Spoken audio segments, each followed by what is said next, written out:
Hello, and welcome to our exploration of ancient wisdom on one of the most timeless aspects of human life, love.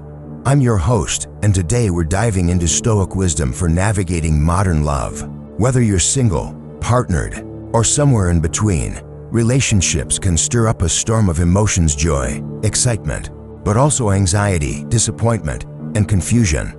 In a world dominated by dating apps, social media highlight reels, and whirlwind romances, it's all too easy to lose sight of what truly matters. Why turn to Stoicism, you might ask?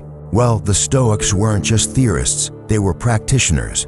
They faced heartbreak, betrayal, and loss just as we do. Their teachings provide practical tools for cultivating inner calm and resilience, even when love takes us on unexpected and challenging journeys. So if you've ever felt your heart racing over a text message or found yourself questioning your worth after a breakup, stick around. We'll unpack how Stoic principles can help you cultivate clarity, self-reliance, and genuine connection in your romantic journey. Let's begin this journey together with clear minds and open hearts. Have you ever lain awake, replaying the same conversation over and over, your heart pounding with what-ifs and if-onlys? The Stoics would gently remind us that such torment arises when we confuse what is within our power and what is not. Epictetus, once a slave-turned-philosopher, taught that some things are up to us and some things are not.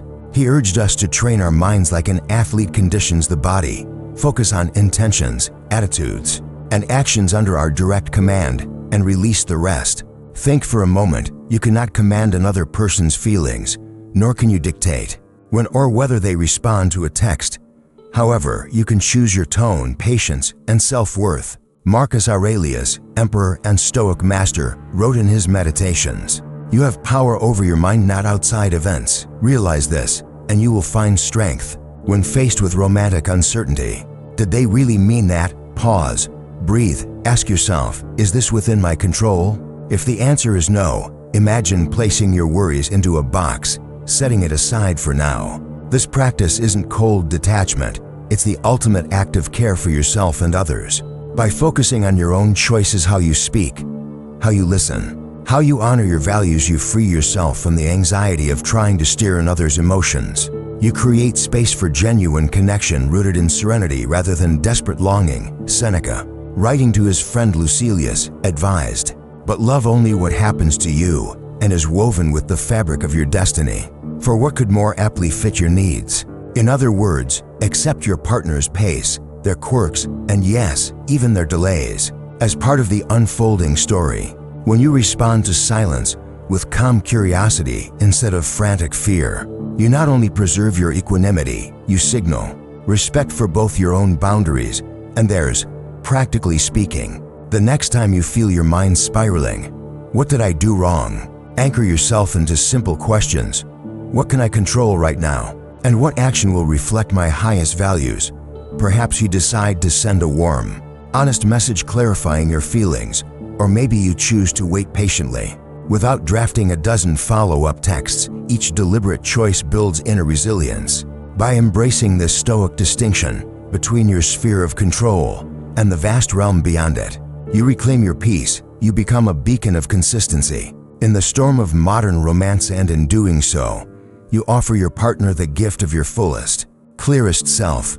Imagine greeting every twist and turn in your love life not as a setback, but as a carefully crafted lesson from the universe.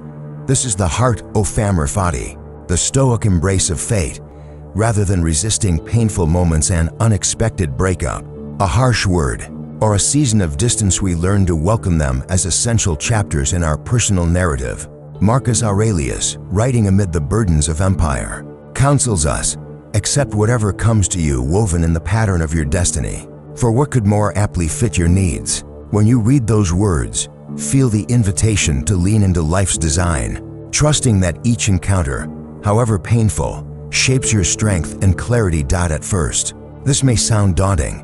How do we love the sting of rejection or the ache of longing? Epictetus provides a guiding light.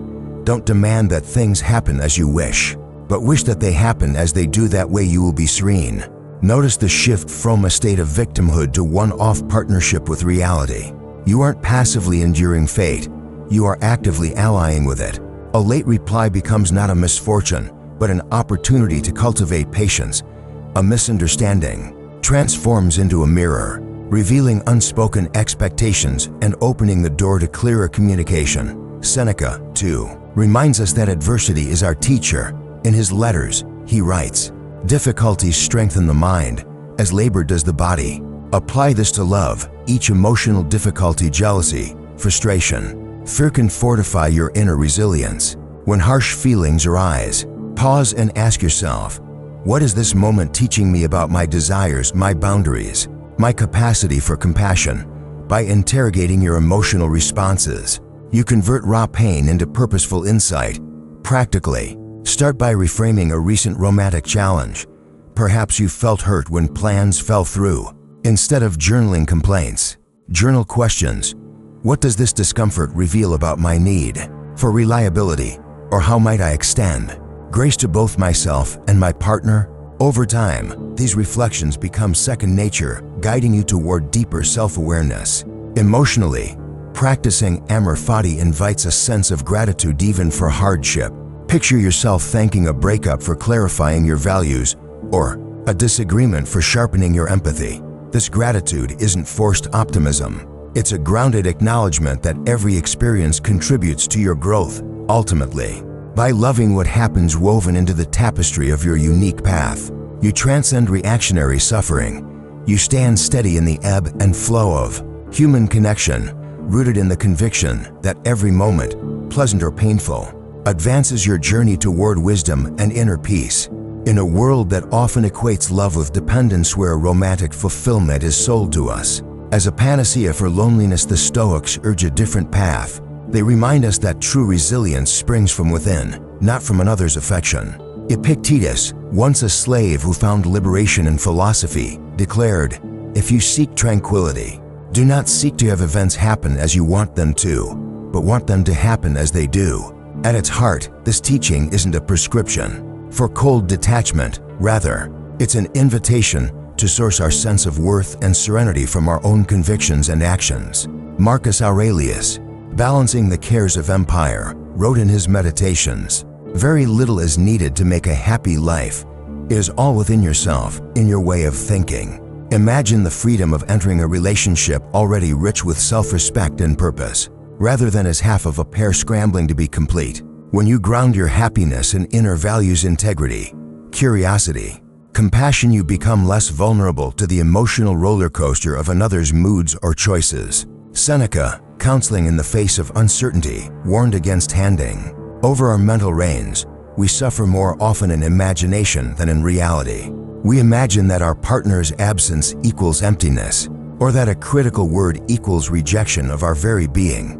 Yet, if our self-worth lies in our own reasoned assessment, "I am committed to kindness, to growth, to purpose," then no external event can truly diminish our core. To cultivate this inner independence, begin each day with a moment of reflection.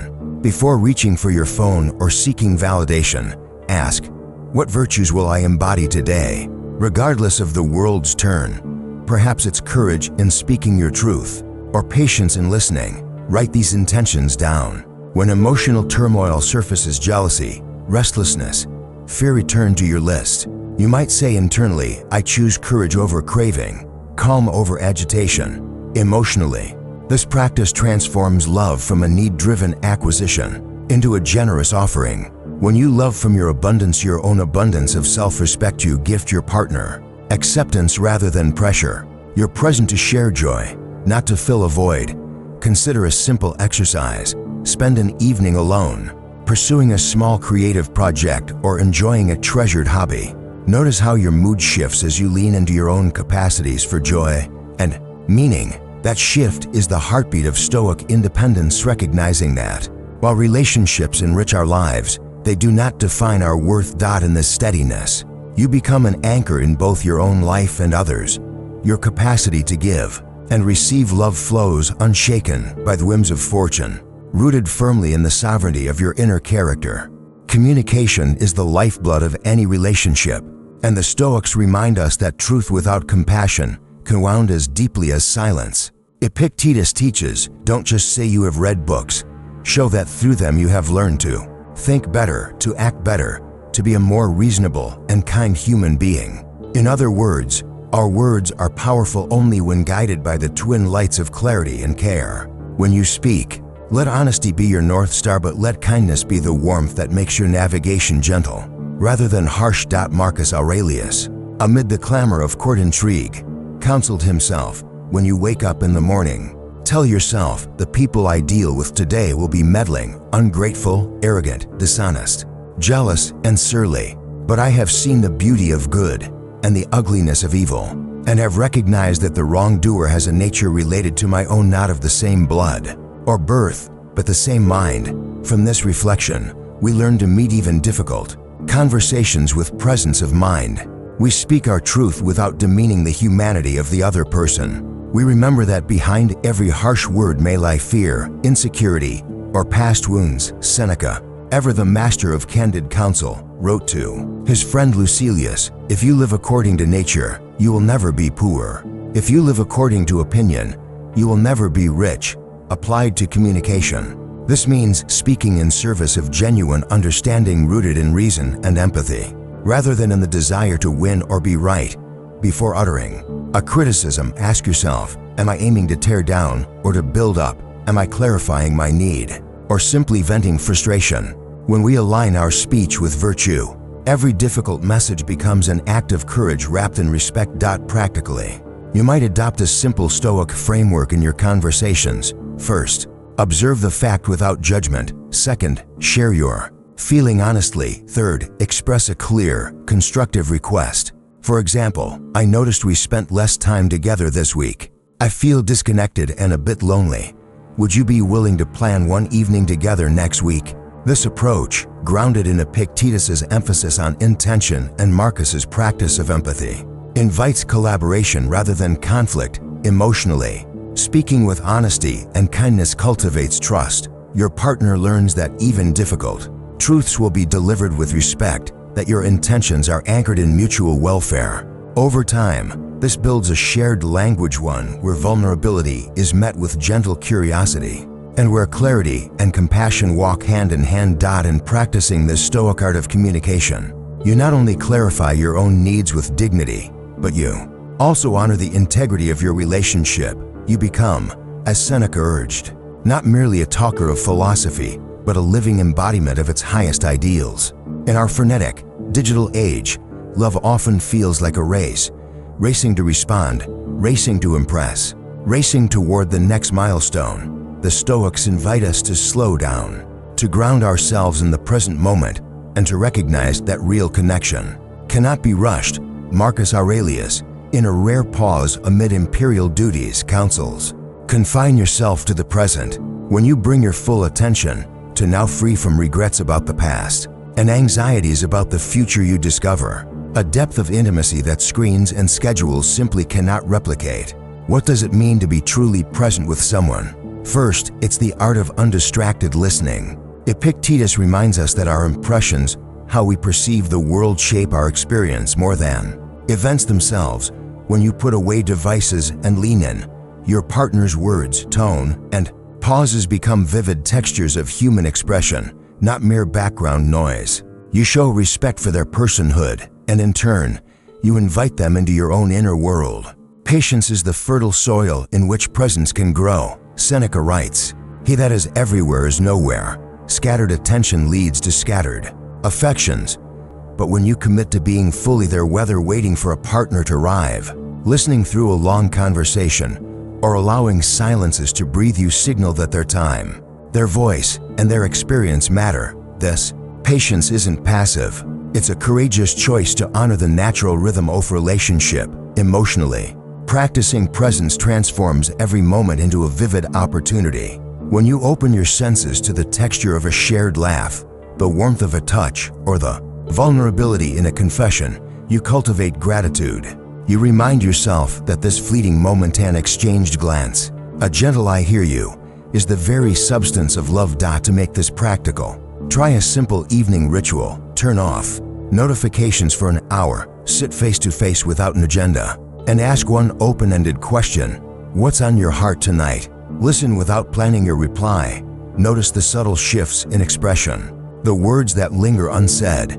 If impatience or distraction creeps in, silently repeat Marcus's injunction. Confine yourself to the present. Over time, these small acts of patience and presence reshape your inner landscape. You become less reactive to emotional turbulence and more rooted in the steady flow of genuine connection. The relationship blossoms not because it's forced, but because it's nurtured moment by moment, breath by breath. In this practice, you discover that love's greatest luxury isn't speed or convenience. It's the unhurried gift of true, wholehearted presence. Conflict can feel like a breach in the calm waters of a relationship, but Stoicism teaches us to view these ripples as invitations to deeper understanding. Marcus Aurelius, amid the relentless pressures of ruling an empire, observed, "The impediment to action advances. Action.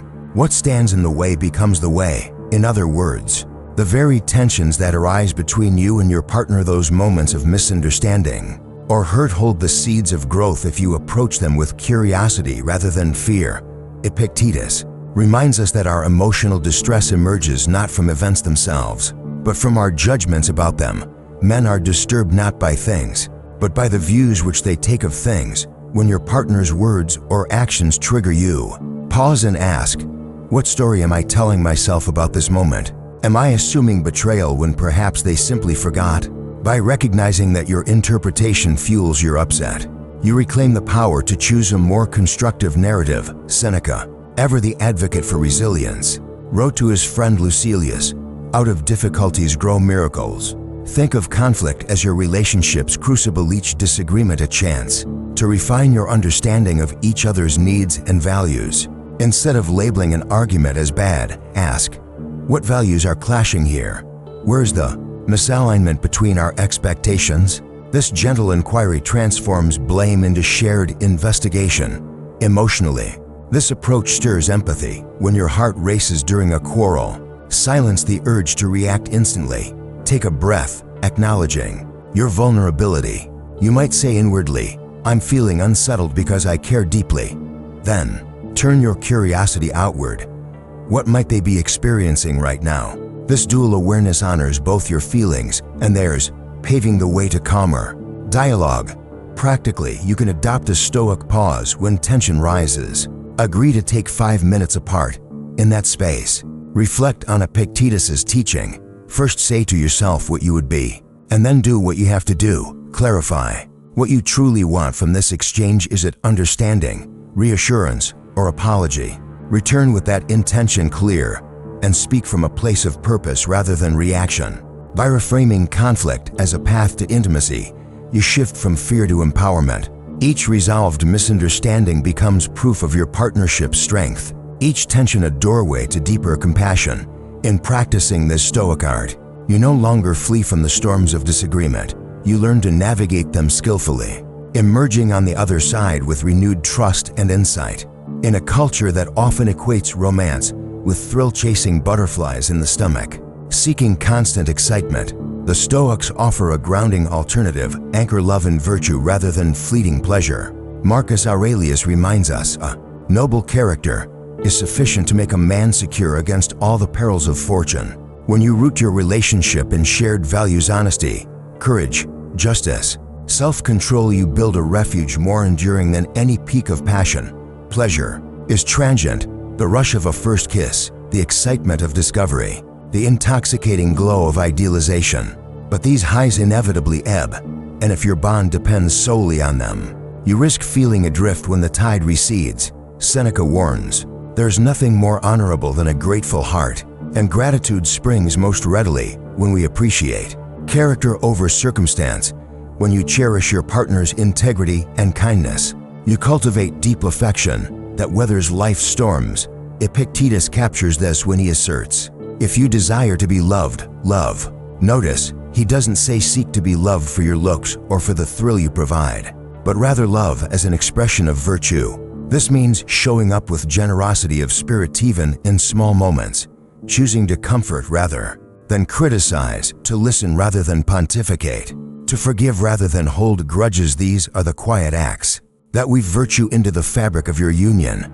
Emotionally, Anchoring love and virtue transforms your relationship into a mirror. For growth, when impatience or jealousy rise, you check these impulses against your guiding principles. Is this patient? Is this kind? By measuring your behavior against Stoic virtues, you practice self-mastery and invite your partner to do the same. This shared commitment fosters mutual respect, deepening trust beyond the superficial glow of pleasure. Practically, create a simple ritual once a week. Reflect together on one Stoic virtue you observed in each other, perhaps compassion shown in a difficult conversation or courage in facing an uncomfortable truth. Express genuine gratitude. I noticed your courage when you spoke honestly about what hurt you. It made me feel safe.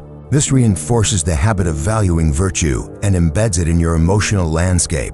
By celebrating character over chemistry, you transform love into an enduring partnership. Pleasure still blooms, you'll laugh, glow, and feel alive, but it emerges naturally from a foundation of integrity, not as the shaky ground upon which your happiness depends. In this Stoic embrace, you discover that the truest form of love is a shared dedication to living well together, unshakable, meaningful, and beautiful in its simplicity. So there you have it, 7 pillars of Stoic wisdom to guide you through the maze of modern love. By weaving these principles into your relationships, you'll discover a love that's resilient, profound, and deeply rewarding. It won't shield you from every pain, but it will equip you to face challenges with grace and emerge stronger. Thank you for joining me on this journey. If you found value in today's discussion, I invite you to hit that like button, share this episode with a friend who might benefit, and subscribe for more insights on living with clarity and purpose. And as always, leave a comment below sharing your experiences. How have you applied Stoic principles in your relationships? I can't wait to read your stories. Until next time, stay calm, stay strong, and keep practicing the art of living wisely. Take care, and see you in the next episode.